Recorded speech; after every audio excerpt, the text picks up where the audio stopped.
పిత పుత్ర పవిత్రాత్మ నామమున ఆమేన్. ఈరోజు జనవరి 22వ తారీఖు. మార్కు సువార్త 3వ అధ్యాయము 7వ వచనము నుండి 12వ వచనం వరకు.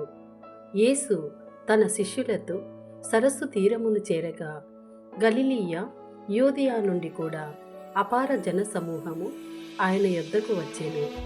ఆయన చేసిన గొప్ప కార్యములను అన్నింటినీ గూర్చి విని యెరూషలేము నుండి, యూదయ ఇదుమయ ప్రాంతముల నుండి, యోర్దాను నది తీరమునకు ఆవలి నుండి, తూరు సీదోను పట్టణ ప్రాంతముల నుండి గొప్ప జన సమూహము అచటకు వచ్చెను.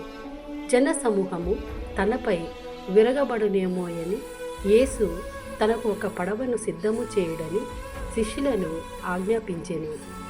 ఏలన ఆయన రోగులను అనేకులను స్వస్థపరచి ఉండెను.